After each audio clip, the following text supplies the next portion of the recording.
गुरुपौर्णिमा म्हणजे परमार्थाच्या क्षेत्रामध्ये साधकांची दिवाळी,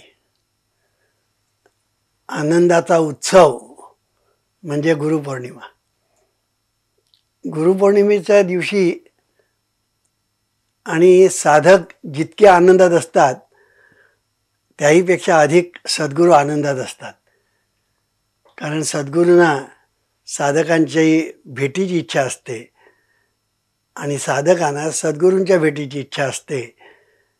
आणि म्हणून गुरुपौर्णिमेचा दिवस हा साधक आणि सद्गुरू यांच्या मनोमिलनाचा तो दिवस असतो. म्हणजे मनोमिलन आधी झालेलंच असतं, पण त्या दिवशी त्याचं म्हणजे एक प्रगटीकरण असतं असं म्हटलं तरी चालेल. अंधार म्हटलं की प्रकाश आला, दिवस म्हटलं की रात्र आली, चांगलं म्हटलं की वाईट आलं, शत्रू म्हटलं की मित्र आलं. हे जसे जोड्या आहेत तसं सद्गुरू म्हटलं की शिष्य आला. शिष्यासाठी सद्गुरू, शिष्यासाठी सद्गुरू आणि सद्गुरू शिष्यांसाठी. म्हणजे हे जे आहे की शिष्य जेवढा महत्त्वाचा सद्गुरूही महत्त्वाचे, आणि सद्गुरू जेवढे महत्त्वाचे तेवढा शिष्यही महत्त्वाचा. गाणारं आहे मनुष्य आणि ऐकणारे कोणीच नाही तर काय उपयोग. गाणारा अगदी उत्तम गाणारा आहे, अगदी फर्स्ट क्लास गाणारा आहे, पण ऐकणारा कोणीच नाही.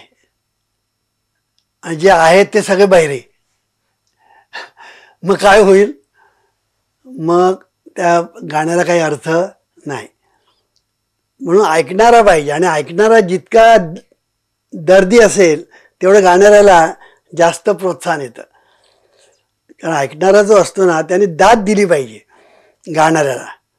त्यांनी जर दाद दिली नाही आणि नुसतं हा गातोय आपला आणि आपला, मग तो गाणारा जो आहे ना तो तिथल्या तिथेच गार होणार. तो गाणारा आहे तो तिथल्या तिथेच गार होणार. म्हणून गाणारा जास्त चांगल्या रीतीने गाऊ शकतो तेव्हा जेव्हा ऐकणारे त्या गाणाऱ्याला दाद देतात तेव्हा. तसं सद्गुरू आणि शिष्याचं आहे की सद्गुरू आणि शिष्य यांचा जो संबंध आहे तो हा असा आहे की सद्गुरूंना खूप द्यावंसं वाटतं आणि सद्गुरूकडे देण्यासारखंही खूप असतं. पण ते सद्गुरू म्हणजे ते उदी भस्म अंगारे दुपारी देणार नव्हेत. त्या उदी भस्म अंगारे दुपारे किंवा कर्मकांड सांगणारे असले ते गुरु नव्हेत. शाब्दे परेच निष्णात असे जे सद्गुरू, त्या सद्गुरूंना शिष्याला देण्यासारखं भरपूर असतं. आणि शिष्यसुद्धा असा पाहिजे की त्याने सद्गुरूकडून ते मिळवण्याचा प्रयत्न केला पाहिजे. जसं एखादी बघा गाय असते, गाय आणि वासरू असतं. ती वासरू ज्यावेळेला गायीच्या आचळाला ढुशी मारते ना तेव्हा गाय पाना सोडते, तेव्हा गाय पाना सोडते. ही जी ढुशी मारणं नावाचा जो प्रकार आहे तो फार महत्त्वाचा आहे. तसं सद्गुरूंना ढुसी जे मारतात ना त्यांनाच, आणि त्याच वेळेला सद्गुरूंना खूप काहीतरी सांगायची लहर येते. हा लहर हा नावाचा जो प्रकार आहे ना तो सद्गुरूंच्या बाबतीत पण असतो. तुम्ही एखाद्याला सांगितलं गाओ, तो काय गाणार. तुम्ही जर कोणाला सांगितलं अहो गाओ, किंवा एखाद्या लेखनाला सांगितलं अहो आता लेखनाला सुरुवात करा, तर वाटेल तेव्हा लेखनाला सुरुवात करता येत नाही, वाटेल तेव्हा गाता येत नाही. त्याला स्फूर्ती लागते, उर्मी लागते. तसं सद्गुरूंना सुद्धा ते सांगण्यासाठी स्फूर्ती यावी लागते, उर्मी यावी लागते. आणि ह्याच्यासाठी शिष्य जो असतो तो त्या दर्जाचा पाहिजे, दर्दी पाहिजे की तो सद्गुरूंना बोलायला लावेल. कळलं की नाही? ही गोष्ट एकदा ध्यानामध्ये आली की शिष्य आणि सद्गुरू यांचं नातं तुमच्या लक्षात. आणि म्हणून याच्यासाठी तुम्हाला जर सद्गुरूकडून ज्ञान पाहिजे असेल तर सद्गुरूंना शिष्यातलं सुद्धा तशीच शिष्याच्या ठिकाणी तेवढी जिज्ञासा आहे याची खात्री झाली पाहिजे. अथा तो ब्रह्म जिज्ञासा असं म्हटलेलं आहे. अथा तो ब्रह्म जिज्ञासा म्हणजे जिज्ञासा असेल तर तुम्हाला ब्रह्मविद्या कळेल, पण जिज्ञासाच नाही तर ब्रह्मविद्या सांगून सुद्धा कळणार नाही.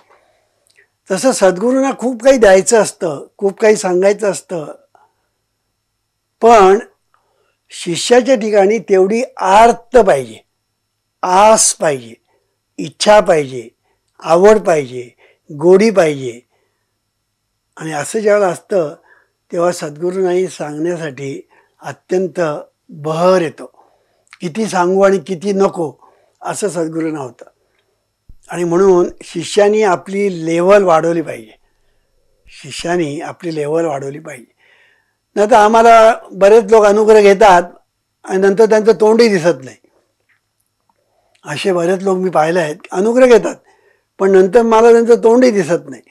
कळलं की नाही? त्या सांगायचा मुद्दा काय तर असे हे जे त्यांना अनुग्रह घेणं आणि शिष्यत्व स्वीकारणं या दोन गोष्टी भिन्न आहेत. अनुग्रह ही फॉर्मॅलिटीसारखी आहे. जसं आपण कॉलेजमध्ये जातो, पण कॉलेजमध्ये काय तुम्हाला एकदम प्रवेश मिळत नाही, त्यासाठी फी भरावी लागते. फी भरणं ही फॉर्मॅलिटी आहे. फी एकदा भरली की तुम्ही कॉलेजमध्ये यायला तुम्हाला परवानगी मिळते. तसं अनुग्रह आहे. अनुग्रह एकदा घेतला ना की तुम्ही गुरु शिष्यपणे नातं स्वीकारलं, पण ते स्वीकारलं खरोखरी स्वीकारलं की नाही हे कधी कळणार? तुम्ही ज्यावेळेला परत परत प्रवचनाला याल, ग्रंथांचं वाचन कराल, सद्गुरू सांगतात त्याप्रमाणे कराल.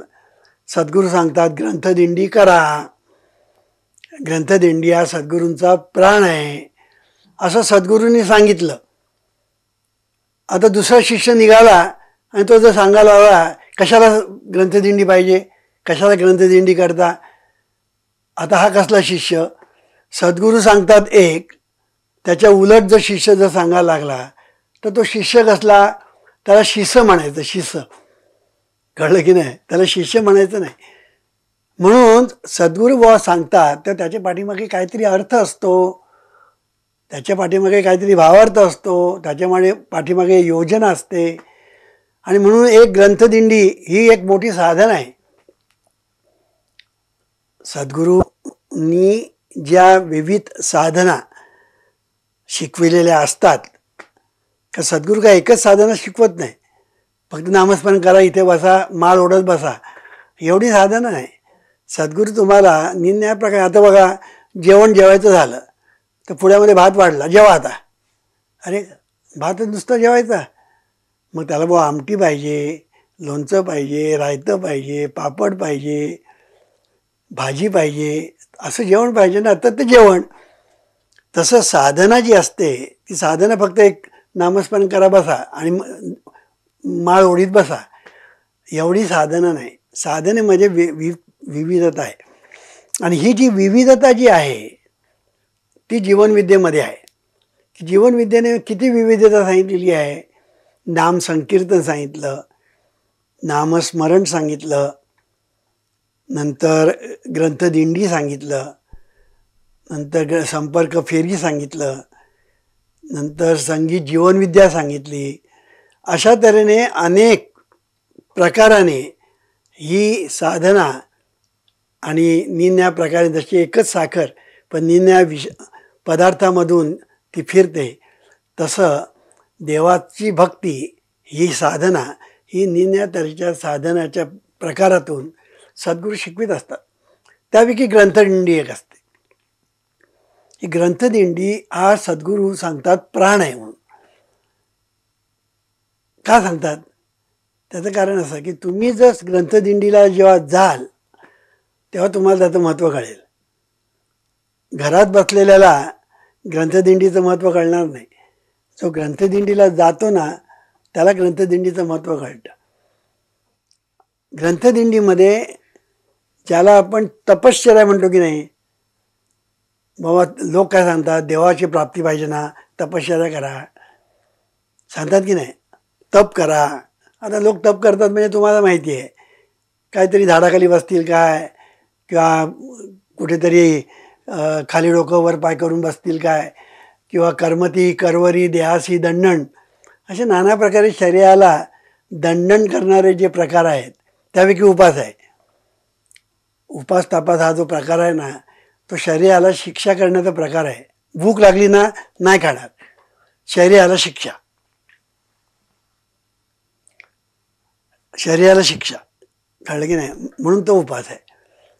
मग सांगायचा मुद्दा काय की हे तपश्चर्याचे प्रकार आहे. जीवनविद्या सांगते ही तपश्चर्या नको. मग तपश्चर्या तुमची अशी पाहिजे की ज्या तपश्चर्येतून तुमचं भलं होईल आणि लोकांचं भलं होईल.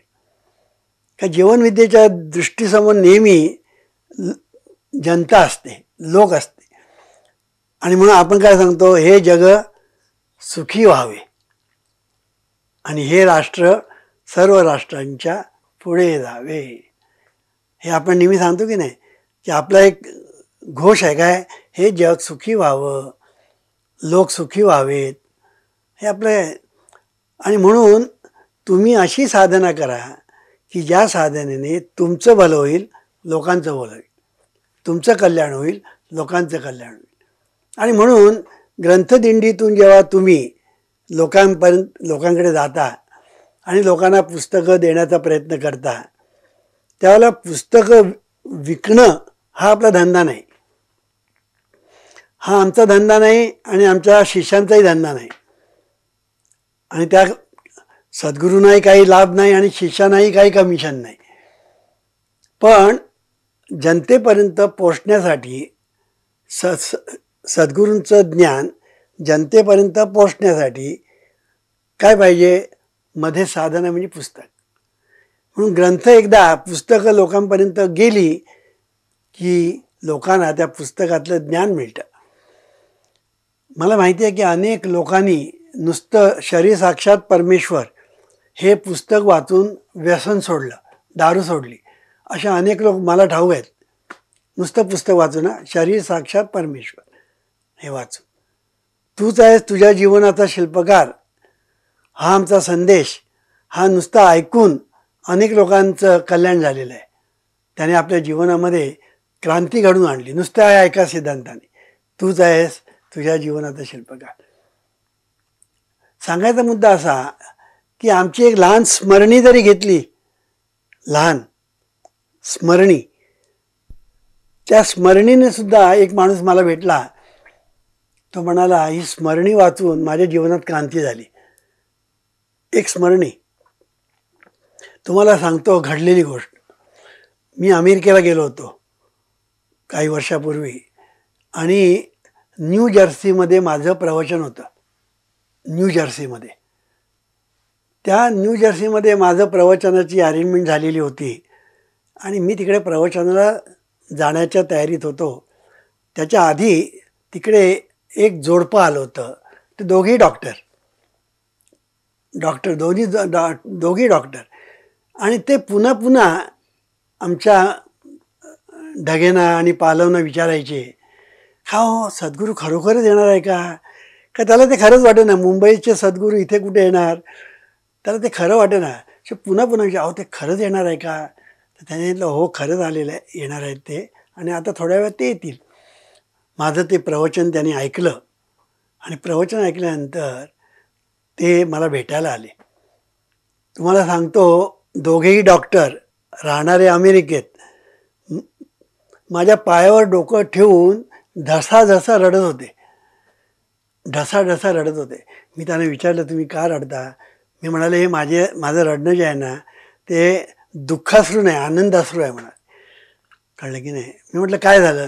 तर म्हणाले काही वर्षापूर्वी ही केस, म्हणजे त्यांची केस कामातून गेली होती. मग तो माणूस कामातून गेला होता, तो डॉक्टर. कळलं की नाही? त्याला कसली व्यसनं वगैरे लागली होती काय माहीत नाही. त्यांनी मला एवढं सांगितलं की आम्ही कामातून गेलेलो होतो आणि तुमचं ते पुस्तक मिळालं, तूच आहेस तुझ्या जीवनाचा शिल्पकार, आणि त्या पुस्तकाने माझ्या जीवनामध्ये संपूर्णपणे परिवर्तन झालं. आणि आज मी जो आहे ना तो त्या पुस्तकामुळे. हे मी काय सांगतो आहे की ग्रंथदिंडीमधून पुस्तकं लोकांपर्यंत जातात आता तो अमेरिकेतल्या माणसाला कोणीतरी इंडियातल्या माणसाने पुस्तक दिलं, इंडियातल्या कोणीतरी माणसाने तिकडे त्याला पाठवून दिलं पुस्तक, असं तो इथे आलेला नव्हता. सांगायचा मुद्दा असा की ग्रंथदिंडी किती महत्त्वाची आहे, पुस्तकं लोकांपर्यंत पोचणं किती महत्त्वाची आहे, की सद्गुरूंचं जे ज्ञान आहे ते जसंच्या तसं लोकांपर्यंत पोचविण्याची साधना म्हणजे ग्रंथदिंडी. ग्रंथदिंडीमध्ये दुसरं म्हणजे काय, तपश्चर्या आहे. ग्रंथदिंडी म्हणजे एक तपश्चर्या आहे. तपश्चर्या काय की तुम्हाला लोक मान देतील, अपमानही करतील, टिंगल करतील आणि तुमचं स्वागतही करतील, तुम्हाला त्रास देतील आणि तुमची व्यवस्थाही करतील, चांगलं खायला मिळेल किंवा श्रीखंड बासुंदी पण मिळेल.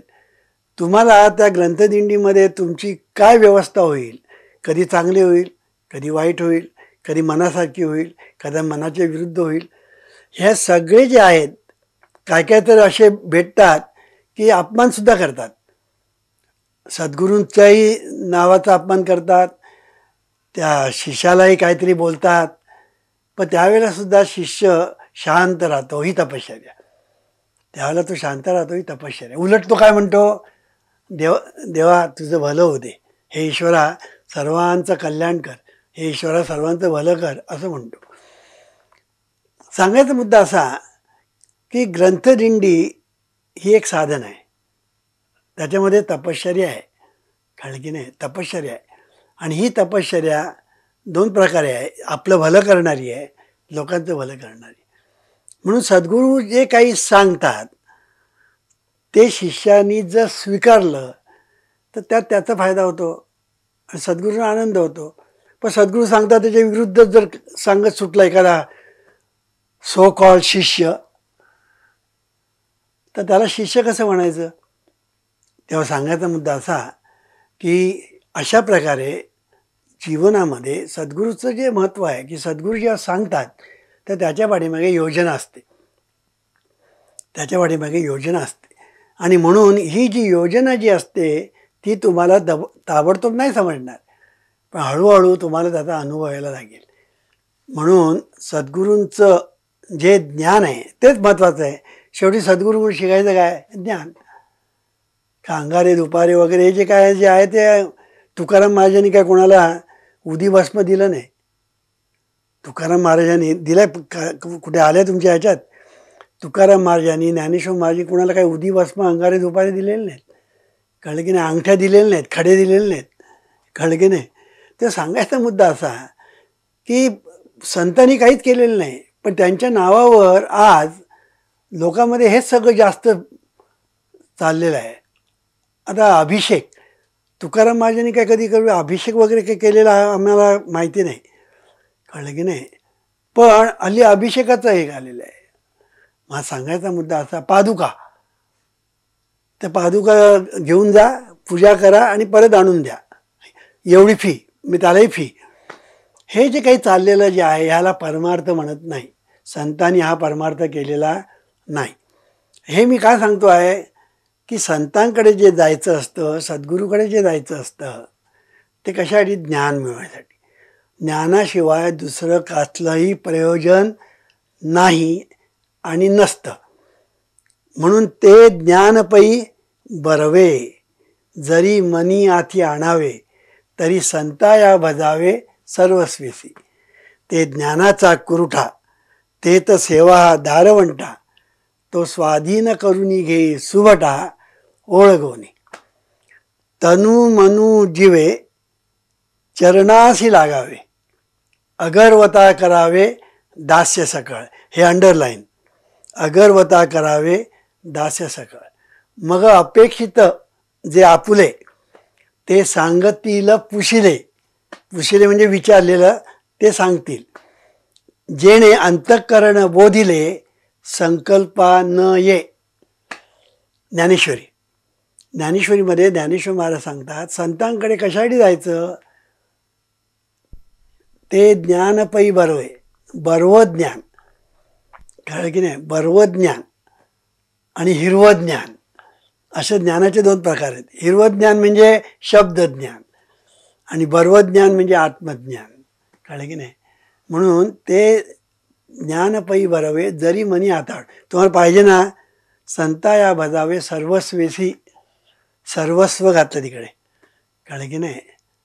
आणि म्हणून अगर्वता करावे दास्य सकळ. अगर्वता करावे. कळलं की नाही. तिथे तुम्ही आम्ही मोठे आहोत, आम्ही शिकलेले आहोत, आमचा अधिकार असा आहे आणि आम्हाला आमच्यासाठी स्पेशल काहीतरी करा. सद्गुरू तसं काय करत नाही. सद्गुरू म्हणतात मला सगळे सारखे. सद्गुरूंना सगळे शिष्य सारखे. कळलं की नाही. तर सांगायचा मुद्दा असा की सद्गुरू आणि शिष्य ही जी जोडी आहे त्याच्यामध्ये सद्गुरूंना जेवढं महत्त्व आहे तेवढं शिष्याला महत्त्व आहे. शिष्याला जेवढं महत्त्व आहे तेवढं सद्गुरूंना महत्त्व आहे. कारण एक दुसऱ्याशिवाय नाही. शिष्यच नाही तर सद्गुरू कुठून. मुलं जन्माला नाही दिला तर ती आई कसली. आई कधी होते. मूल जन्माला घातल्यावर आई होते. तोपर्यंत ती बाई. कळलं की नाही. तसं आहे ते. आणि म्हणून मानवी जीवनामध्ये सर्वात महत्त्वाचं जर काय असेल ना तर सद्गुरू आणि शिष्य दोन्ही महत्त्वाचे आहेत.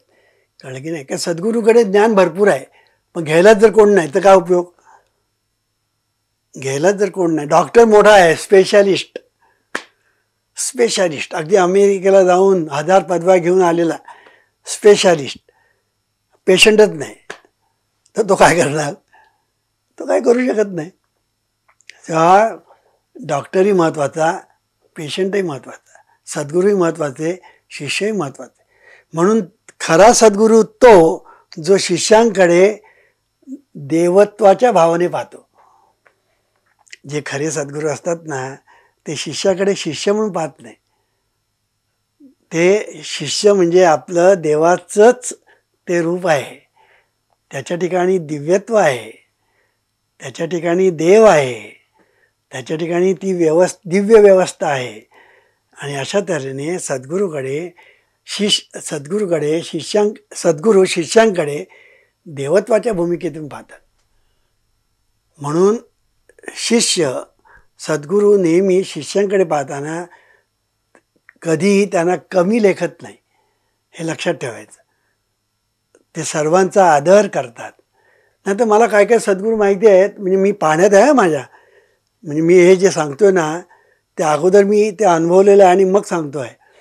काही सद्गुरू मला असे भेटले की ते असे गुरगुरतात शीर्षावर, बाप रे, म्हणजे भयंकर हो. आणि वाटेल ते बोलतात, वाटेल तशा शिव्या देतात. शिव्या पण तोंडाला. गुरु तोंडा शिव्या. तुम्ही म्हणाल काही अतिशयोक्ती करतो. आता नाव कसं मी सांगणार इथे तुम्हाला, मी नाव सांगू शकत नाही. पण हे मी प्रत्यक्ष पाहिलेले आहेत. कळलं की नाही. राग म्हणजे एवढा राग. बरं बसले प्रवचनाला, शिष्य आजूबाजूला असतात आणि मी ते प्रवचन करताना काहीतरी कडवं आल्यानंतर हां तुम्ही सांगा बघू हे कुठलं कडवं. जर सांगितलं नाही ना लाखोली त्याला. काय तुम्ही अभ्यास करत नाही, मग नाही कर हे ते भयंकर चूक. कळलं की नाही. म्हणून गुरगुरणारे गुरु आहेत, गल्लाभरू गुरु आहेत आणि शाब्दे परेच निष्णात असे गुरु आहेत. आणि म्हणून सद्गुरू हे महत्त्वाचे आहेत, शिष्यही महत्त्वाचे आहेत. दोघांनी एकमेकांकडे देव या भावनेने पाहावं. नंतर लोक काय सांगतात शिष्याना की सद्गुरूकडे देव या भावनेने पहा. अरे पण सद्गुरूने सुद्धा शिष्याकडे देव भावनेनेच पाहिलं पाहिजे. कळलं की नाही. आणि ती वस्तुस्थिती आहे. हे समस्तही श्री वासुदेव ऐसा प्रतिती रसाचा ओतला भाव, तो भक्ता माझी राहो आणि ज्ञानिया तोच ज्ञानी आणि तोच भक्त. कोण. तो सर्व ठिकाणी देव पाहतो तो. मग शिष्य देव नाही, मग ते दगड आणि बाकीचे सगळे देव असं नाही. शिष्य पण देव. त्यांच्याकडे सुद्धा दिव्यत्वाच्या भावनेने पाहिलं पाहिजे, देवत्वाच्या भावनेने पाहिले पाहिजे. तर ते सद्गुरू खरे. कळलं की नाही. आणि म्हणून सद्गुरू शाब्दे परेचे निष्णात असे जे सद्गुरू जे असतात त्यांची भूमिका असते, त्यांची भूमिका असते. बाकीच्यांची भूमिका काय असते ते तुम्ही जाणा आणि त्यांनी म्हणा काय ते, कळलं की नाही. असो, तर सद्गुरू हे महत्त्वाचे आहे. याचं कारण का की सद्गुरू शिष्यांच्या पाठीमागे, आता शिष्याच्या अपेक्षेत सद्गुरूंचं महत्त्व जे सांगितलं जातं कारण का, त्याचं कारण सांगतो तुम्हाला.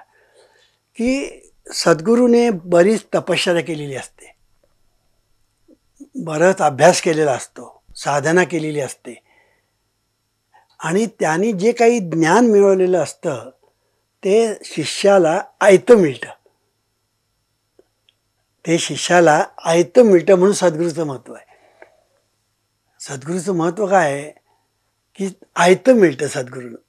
कारण का सद्गुरूंनी जे कमावलेलं असतं, आता बाप श्रीमंत आहे, बापाने मेहनत केलेली आहे, रात्रंदिवस धंदा करतोय, उद्योग करतोय, इकडे फिरतोय तिकडे फिरतोय आणि पैसा मिळवला.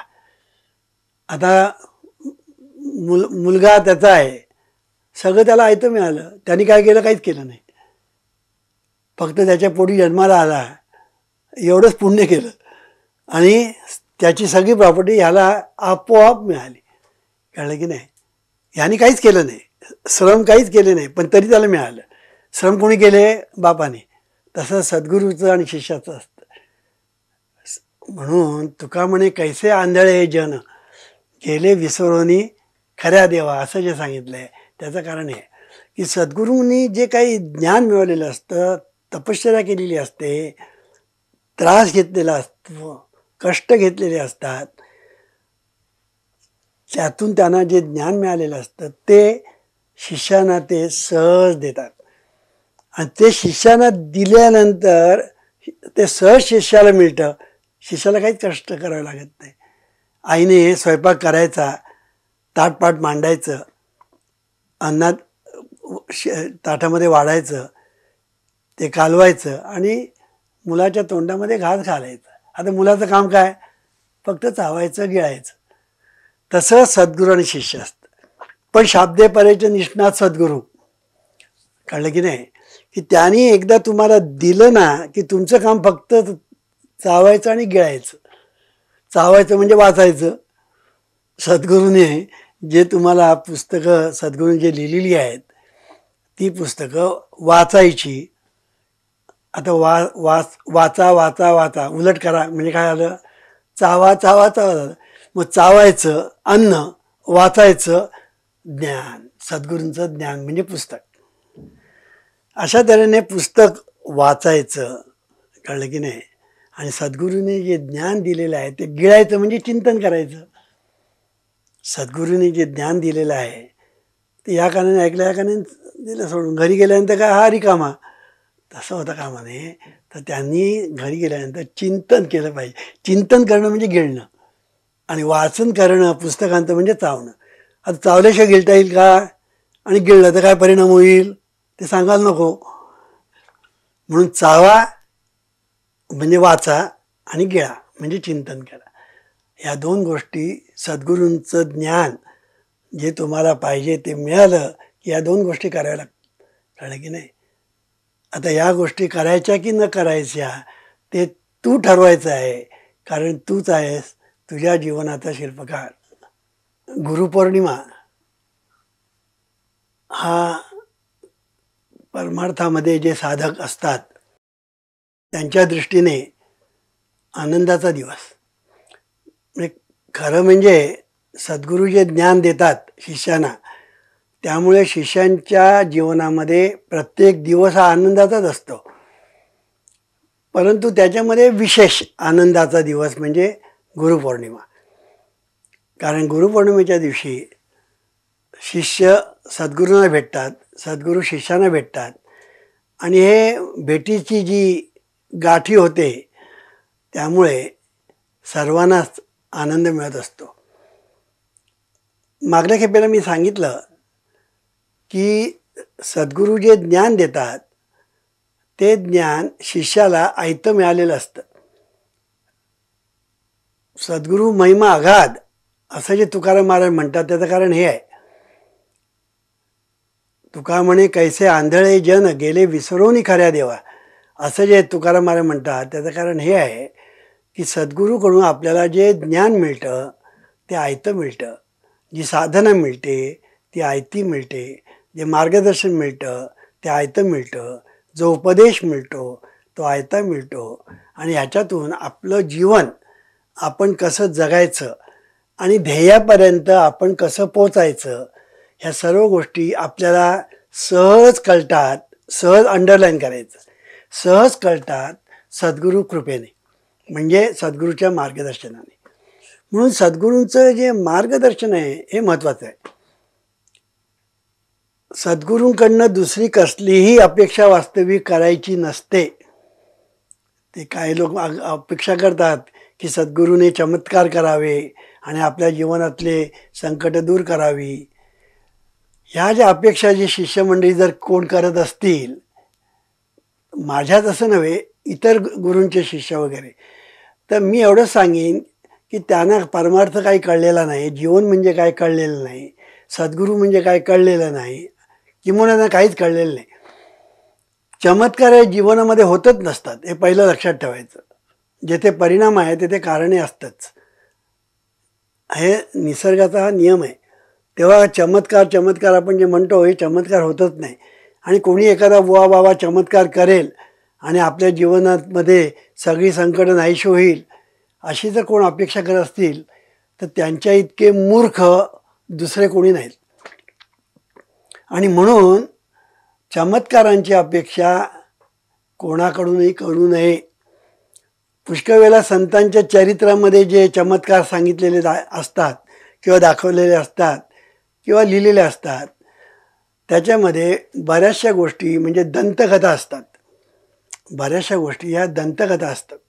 आणि म्हणून चमत्कारावर जर तुम्ही विश्वास ठेवून संतांकडे जात असाल तर ती संपूर्णपणे चुकलेली वाट आहे, चुकलेला परमार्थ आहे, लक्षात ठेवायचं. संतांकडे जायचं, सद्गुरूकडे जायचं फक्त एकाच गोष्टीसाठी, ते म्हणजे मार्गदर्शन. म्हणून तुकाराम महाराजांचा एक अभंग आहे, संत दर्शन या लाभ पद्मनाभ जोडला. काय बघा, सुंदर सांगितले, संत दर्शन या लाभ पद्मनाभ जोडला. पद्मनाभ म्हणजे देव, देवाची प्राप्ती झाली संतांच्या दर्शनाने.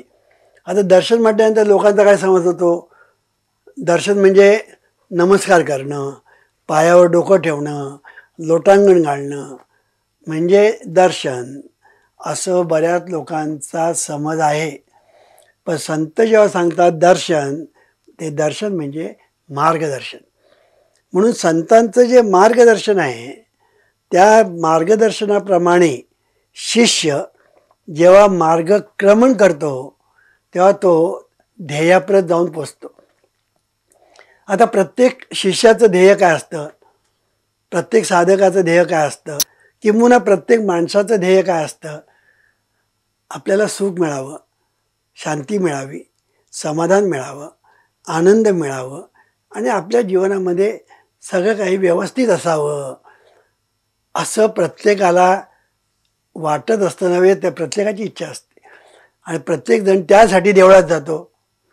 देवळात जातो म्हणजे देवावर उपकार करण्यासाठी नव्हे, किंवा देवाची भक्ती म्हणून नव्हे, किंवा देवाचं प्रेम म्हणून नव्हे. तो देवळात जातो तो केवळ याला जे काही पाहिजे आहे ते तो देव देईल असं त्याला वाटतं. संतांकडे जाणारे बरेचसे जे लोक असतात ते ह्यासाठी जातात की संत काहीतरी त्यांच्या ठिकाणी जी काही शक्ती आहे त्या शक्तीचा उपयोग करून ते आपल्या जीवनामध्ये काहीतरी चमत्कार घडवून आणतील आणि आपल्या जीवनामध्ये सगळी संकटं दूर करतील, अशी या अपेक्षेने बरेच लोक साधू संतांकडे जातात, बुवा बाबांकडे जातात. हे सगळं चुकीचं आहे, हे पहिलं लक्षात ठेवायचं. कुठलाही साधू तुमच्या जीवनामधली संकटं दूर करू शकत नाही. अहो, प्रत्यक्ष भगवंत सुद्धा करू शकत नाही. तुम्ही म्हणा काय वामनराव अतिशयोक्ती करता, प्रत्यक्ष भगवंत सुद्धा. आता मी तुम्हाला सांगतो ना, आता पांडवांचं घ्या ना उदाहरण. पांडवांच्या घरी ज्ञानदेव म्हणे, व्यासांच्या खुणा द्वारकेचा राणा पांडवा घरी. म्हणजे पांडवांच्या घरी द्वारकेचा राणा वास्तव्य करून होता, म्हणजे पांडवांच्या पाठीराखा होता. कोण? भगवान श्रीकृष्ण पांडवांचा पाठीराखा होता. पण त्या पांडवावर संकट किती आली? इतकी संकट आली, इतकी संकट आली की त्याच्या एक सहस्रांश सुद्धा आपल्यावर नाहीत. म्हणजे त्यांच्या मानाने आपण खूप सुखी, जरी त्यांच्यासारखं आपल्याकडे नसलं तरी. तर सांगायचा मुद्दा असा की पांडवांचा पाठीराखा भगवान श्रीकृष्ण प्रत्यक्ष, आपण त्या देवाचा अवतार मानतो की नाही, म्हणजे प्रत्यक्ष तो हजर असताना पांडवांना किती त्रास भोगावा लागला, किती जंगलात जावं लागलं, किती रानात जावं लागलं, किती संकटांना तोंड द्यावं लागलं, किती मानहानी झाली, किती मानहानी झाली. इतकी मानहानी कोणाची झालेली नाही, पांडवांची झाली एवढी. श्रीकृष्णाने काय केलं? श्रीकृष्णाने त्यावेळेला काय केलं? भगवान श्रीकृष्णांचा पाठीराखा होता ना, काय केलं? मला काय सांगायचं आहे की आपण जे समजतो तशी वस्तुस्थिती नाही, हे पहिलं लक्षात ठेवायचं. देव तुमचा पाठीराखा आहे केव्हा? तुम्ही सत्कर्म कराल तर. कळलं की नाही? जर तुम्ही सत्कर्म केलं नाही तर देव पाठीराखा असून सुद्धा तो तुम्हाला तुमची राखण करणार नाही. का? तर दुष्कर्म केलं म्हणून. आता तुम्ही पांडवांनी काय दुष्कर्म केलं? पांडवांनी दुष्कर्म केलं म्हणजे तो जुगार खेळला. हल्लीच्या भाषा म्हणजे जुगार. त्यावेळेचं द्यूतकर्म म्हणजे जुगार हल्लीच्या भाषेत. आता जुगार खेळणारा जो मनुष्य आहे त्याच्या पाठीमागे देव कसा राहील? खेळतोच ना जुगार, खेळ. तुला संकट भोगायचं ना, भोग. तुला शहाणपणा यायला पाहिजे ना, येऊ दे. म्हणून भगवान श्रीकृष्ण जरी पाठीराखा होते तरी सुद्धा पांडवांच्या मदतीला गेले नाही. पण बाकीच्यांनी काय केलं? युधिष्ठिराला साथ दिली. हे त्यांचं पाप. पुन्हा युधिष्ठिराला साथ देण्याचं काय कारण होतं? पांडवांना तो मोठा भाऊ असेल, तो मोठा भाऊ झाला म्हणजे त्याने वाटेल ते करायचं. तुमचा मोठा भाऊ काय वाटेल ते करत असेल तर तुम्ही त्याला साथ देणार नाही. म्हणे तो मोठा भाऊ आहे, मग काय करायचं? मोठा भाऊ जरी असला ना, एक तर त्याला सरळ सांगायचं, तू हे करतोस ते आम्हाला मान्य नाही, आणि जर तू करणार असेल तर आम्ही तुला साथ देणार नाही, आम्ही चाललो. द्रौपदीला पणाला लावली. आणखी ह्याच्यापेक्षा काय? आता द्रौपदीला पणाला लावून सुद्धा हे बाकीचे पांडव स्वस्थ बसले बघत. ह्याला काय म्हणायचं? जीवनविद्यालय मान्य नाही. बाकीच्याने कितीही जरी जस्टिफिकेशन दिलं आणि काय, जीवनविद्यालय मान्य नाही. जीवनविद्या असं सांगेल तो मोठा भाऊ जरी असला तर तो जर चुकत असेल तर त्याला ताळ्यावर आणणं हे बाकीच्यांचं काम, हे बाकीच्यांचं काम. कळलं की नाही? तेव्हा सांगायचा मुद्दा असा की जरी पाठीराखा देव आहे, पांडवांचा होता, पांडवांच्या उपयोगी पडला नाही त्यावेळेला, तसं तुमच्या जीवनामध्ये सुद्धा जर तुम्हाला देव पाठीराखा पाहिजे असेल, तुम्ही सत्कर्मच केलं पाहिजे. तुम्ही म्हणा मी वाटेल ते करीन, ह्याचा खून करीन, त्याला टोपी घालीन, अशा मारामाऱ्या करीन, खंडणी घेईन आणि कुठेतरी साईबाबांकडे जाईल, कुठेतरी अक्कलकोटला जाईन, कुठेतरी द्वारकेला जाईल, किंवा कुठेतरी रामेश्वरला जाईल, आणि किंवा कुठे ते काय म्हणतात त्याला, त्या बालाजी, तिकडे जर तुम्ही गेलात, कुठे त्याला म्हणतात ते बालाजीला, तिकडे जर तुम्ही गेलात आणि तिकडे पैसे टाकलेत, काही त्याचा उपयोग होणार नाही. त्याचा काही उपयोग होणार नाही. कळलं की नाही? मी तुझ्या पाठीशी आहे असं कोणी कुठेतरी मी वाचलं, आपले कोणाचं तरी स्वामींचं वाक्य आहे, मी तुझ्या पाठीशी आहे. तुझ्या पाठीशी आहे म्हणजे केव्हा? तू वाटेल ते जर दुष्कर्म करणार आणि मी तुझ्या पाठीशी आहे, खरं नाही. तू सत्कर्म केलंस तर मी तुझ्या पाठीशी आहे, दुष्कर्म केलं तर मी तुझ्या पाठीशी नाही. हा त्याचा सरळ अर्थ आहे.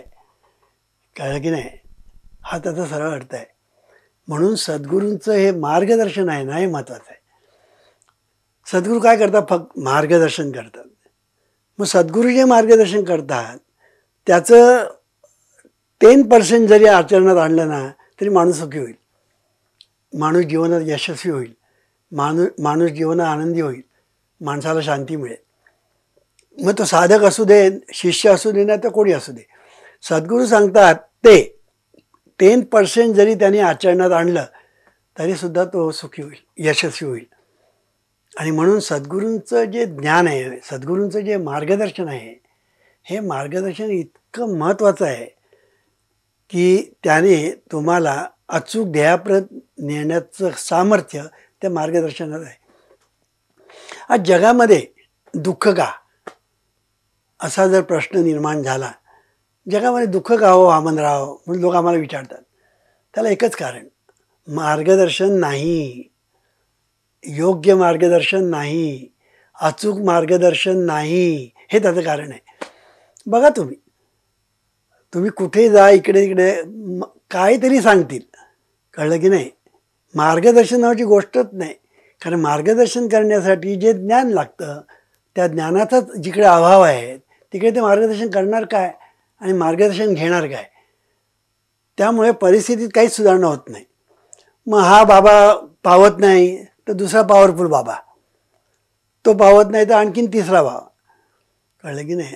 इथली देवी पावत नाही तर मग वैष्णवी देवी, मग काश्मीरला का तर इथली देवी पावत नाही ना, मग वैष्णवी देवी पावेल.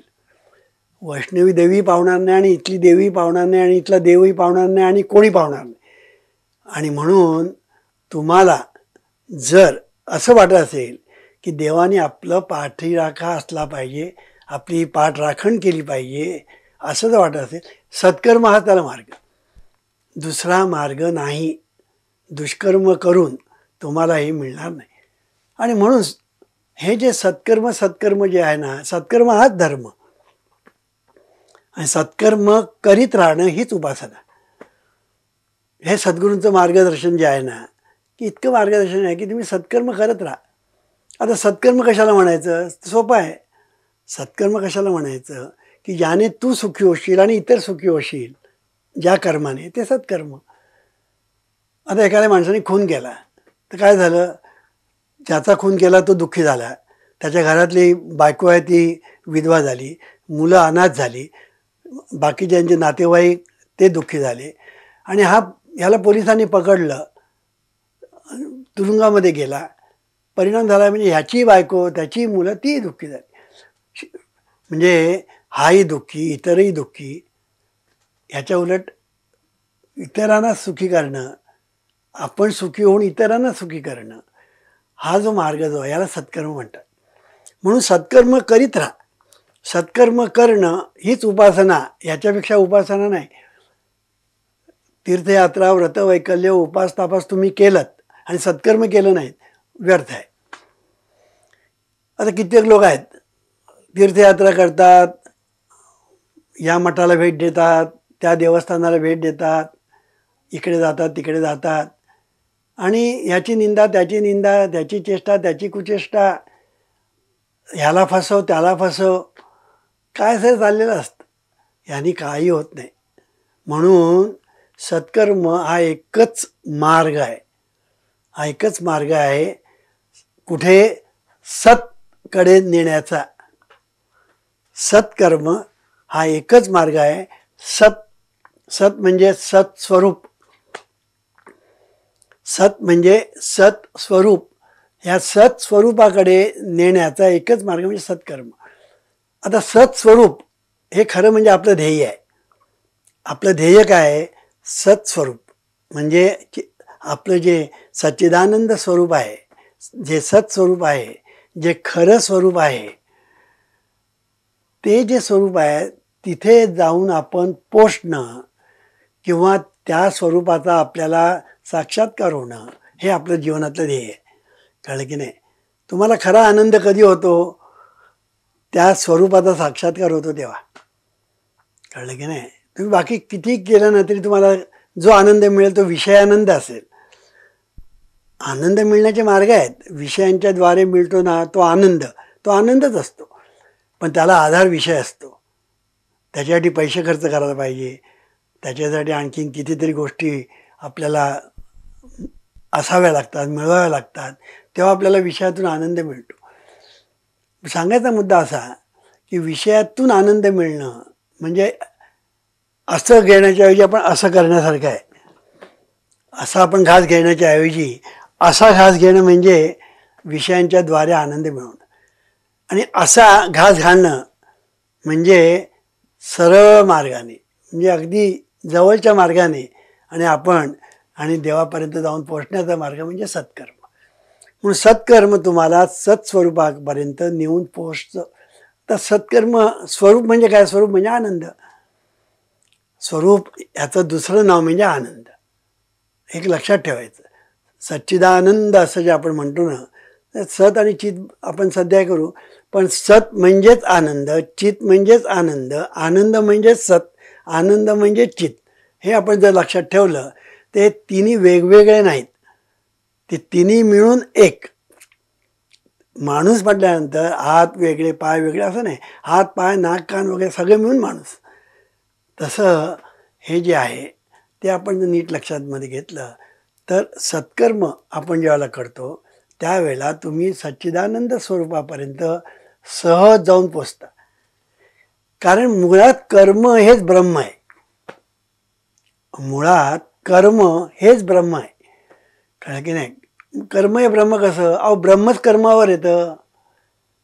तुम्ही जर नीट लक्षात जर घेतलं, आपण ते लक्षात घेत नाही म्हणून, पण ज्याला आपण ब्रह्म असं म्हणतो ते ब्रह्मच कर्मावर येतं.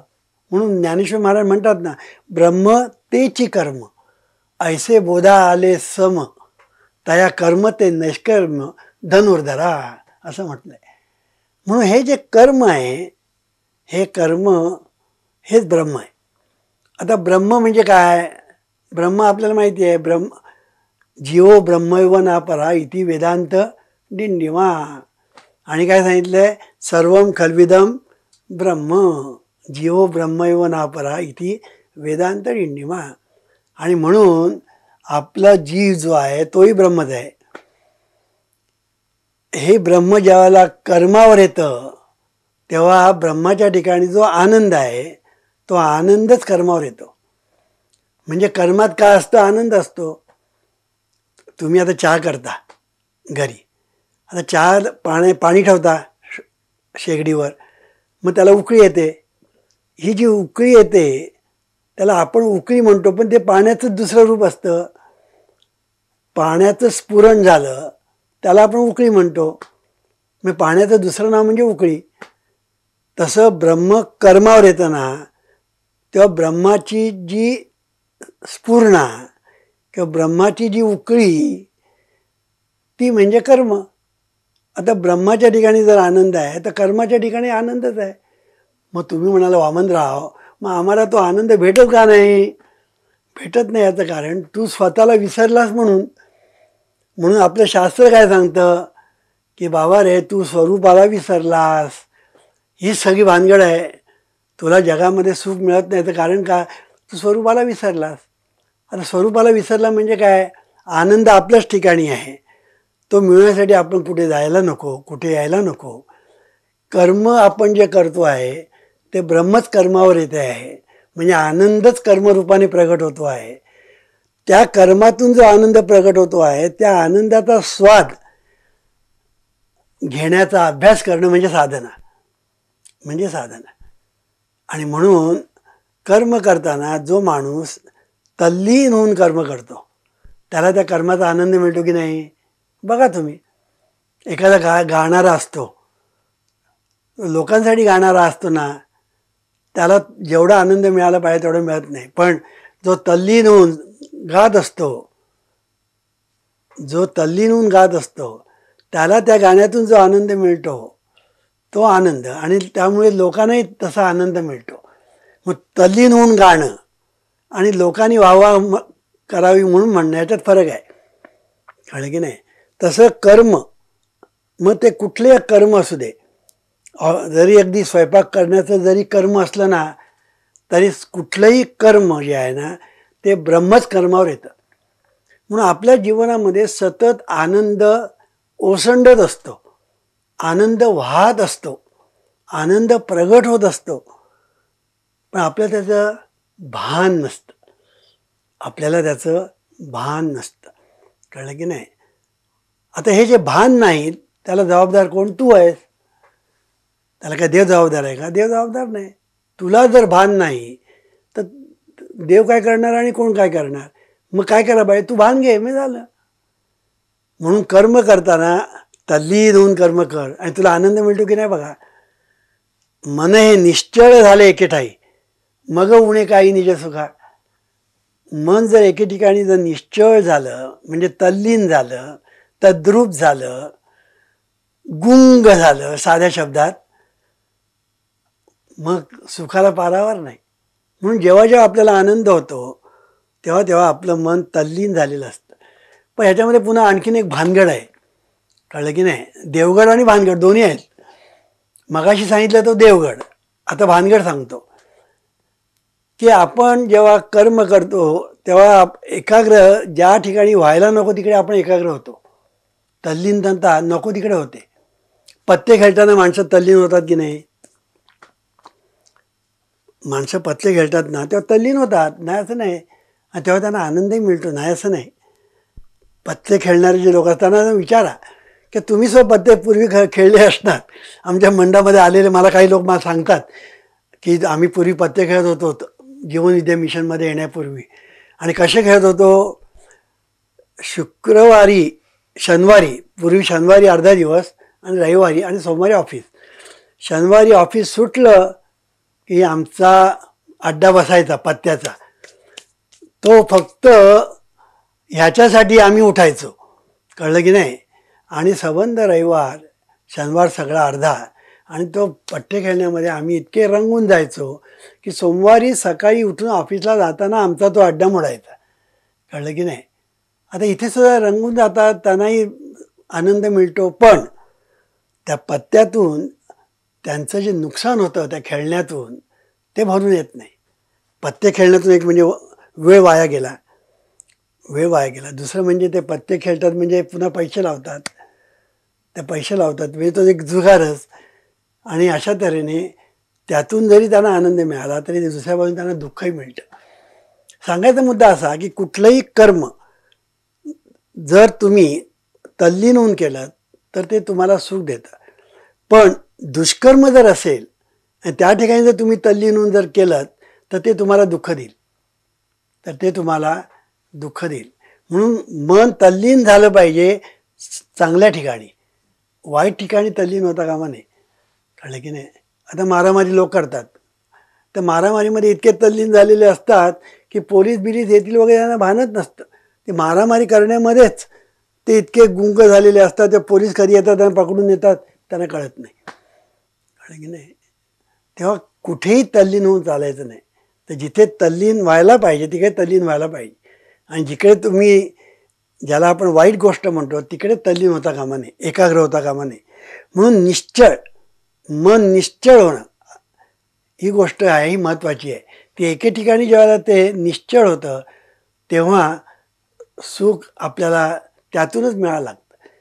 गंमत अशी आहे की एक उदाहरण मी तुम्हाला सांगतो, म्हणजे मी काय म्हणतो ते तुमच्या ध्यानात येईल. एक कुत्रा होता, त्या कुत्र्याला हाडं मिळालं, हाडूक, ते हाडूक मिळालं. ते कुत्र्याने ते हाडूक तोंडात धरलं आणि तो हाडूक चावायला लागला. चावता चावता चावता चावता चावता त्या हाडुकामधून त्याला त्याचा हिरड्यातून रक्त यायला लागलं आणि ते रक्त तो प्राशन करायला लागला. त्याला काय वाटलं, ते जे रक्त आहे ते त्या हाडूकमधून येत आहे, येत आहे त्याच्या हिरड्यातून, पण त्याला वाटतं आहे ते हाडूकमधून ते रक्त येत आहे. तशी आपली अवस्था होते की आपल्याला जेव्हा विषयानंद मिळतो तेव्हा आपल्याला असं काय वाटतं त्या विषयातून आपल्याला आनंद मिळाला. पण तसं नसतं, ते विषय म्हणजे हाडूक, कळलं की नाही? आणि खरा आनंद कुठून? आतून आलेला असतो. खरा आनंद आतून मिळालेला असतो आणि आम्हाला काय वाटतं त्या विषयातून आनंद मिळतो, कळलं की नाही? हाडूक, त्याच्यातून आनंद मिळतो. अशी एकंदर गंमत आहे. आणि म्हणून मन हे निश्चळ झाले एके ठाई मग उणे काही निज सुखा. मन एके ठिकाणी जर स्थिर झालं, म्हणून तुम्ही काम करता, ऑफिसमध्ये जाता, कारखान्यात जाता, तुमचा काहीतरी व्यवसाय आहे, त्या ठिकाणी तल्लीन होऊन काम करा. त्या कामातून तुम्हाला आनंद मिळेल. म्हणून मी नेहमी सांगतो, लव वर्क, एन्जॉय वर्क. लव वर्क, एन्जॉय वर्क. बघा, 2 शब्द वापरले, लव वर्क, एन्जॉय वर्क. की तुम्ही लव वर्क आणि त्याच्याबरोबर एन्जॉय वर्क, की काम एन्जॉय करायला जर तुम्ही शिकलात तर तुमची भन्नाट प्रगती तुमच्या जीवनामध्ये होईल. तुमच्या जीवनामध्ये भन्नाट प्रगती होईल. व्यवसाय, तुम्ही लव वर्क, एन्जॉय व्यवसाय, बघा तुम्हाला तुमच्या जीवनामध्ये प्रगती होईल. तुम्ही जिकडे कार्य करत असाल, मग ते कुठलेही असू दे, घरातलं असू दे, ऑफिसमधले असू दे, किंवा तुमचं आणि संस्थेचं कार्य असू दे, लव वर्क, एन्जॉय वर्क, त्याच्यातून तुम्हाला आनंद मिळेल. का तर तुमचं जे कर्म आहे ते कर्म म्हणजेच ब्रह्म आहे. ब्रह्मच कर्मावर आलेलं असतं आणि ब्रह्म हे सच्चिदानंद स्वरूप आहे हे आपलं शास्त्र सांगतं. ब्रह्म हे सच्चिदानंद स्वरूप आहे हे आपलं शास्त्र सांगतं. आणि म्हणून हे जे ब्रह्म आहे ते कर्मावर येतं, तेव्हा तो आनंदच कर्मावर येतो. पण आपल्याला त्याचं भान घेता येत नाही. आणि भान घेण्याचं कधी होणार, तुम्ही तल्लीन व्हाल तेव्हा तुम्हाला त्याचं भान त्यावेळेला घेता येणार नाही, पण नंतर तुम्हाला त्याचं भान येईल. ते तल्लीन झाल्यानंतर मग तुम्हाला त्याच्यातून तो आनंद मिळायला लागेल. तर सांगायचा मुद्दा असा की मार्गदर्शन ज्याला आपण म्हणतो हे महत्त्वाचं आहे. आणि सद्गुरू जे मार्गदर्शन करतात ते मार्गदर्शन म्हणजे फक्त देवदेव देवदेव करा असं नाही. मग तुम्ही तुमच्या जीवनामध्ये यशस्वी होण्यासाठी काय केलं पाहिजे, तुमचा संसार सुखाचा होण्यासाठी काय केलं पाहिजे, तुमचा व्यवसायामध्ये प्रगती होण्यासाठी काय केलं पाहिजे, सगळ्या गोष्टींमध्ये सद्गुरू मार्गदर्शन करतात. कळलं की नाही. जे खरे सद्गुरू असतात ते तुम्हाला सगळ्या गोष्टीत मार्गदर्शन करतात. कळलं की नाही. आणि म्हणून सद्गुरू वाचवणी सापडे ना सोय, धरावे ते पाय आर्य, की सद्गुरूचा महिमा आगाध आहे. मार्गदर्शन ज्याला म्हणतात ते मार्गदर्शन जर अचूक मिळालं तर तुम्ही ध्येयापर्यंत सहज पोचता.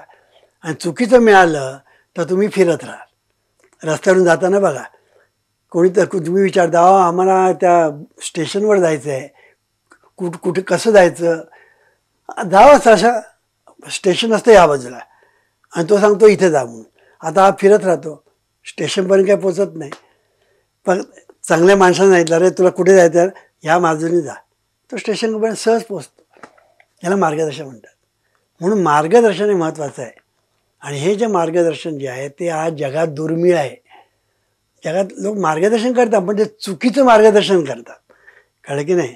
एखादा माणूस असतो तो चोरी करायला शिकवतो, तो चोरी करायला शिकवतो. आता हे चोरी करायला शिकवणं हे काय मार्गदर्शन आहे का? हे चुकीचं मार्गदर्शन आहे. वाईट गोष्टी करायला शिकवणं हे चुकीचं मार्गदर्शन आहे. आणि अचूक मार्गदर्शन ज्याला म्हणतात त्याने मनुष्य अच्युत पदापर्यंत जातो. आणि म्हणून तुम्हाला अचूक मार्गदर्शन पाहिजे तर तुम्हाला सद्गुरूकडेच गेलं पाहिजे. आता सद्गुरूकडे जायचं की न जायचं हे तू ठरव, कारण तूच आहेस तुझ्या जीवनाचा शिल्पकार. ईश्वरा सर्वांना चांगली बुद्धी दे, आरोग्य दे, सर्वांना सुखात आनंदात ऐश्वर्यात ठेव, सर्वांचं भलं कर, कल्याण कर, रक्षण कर आणि तुझे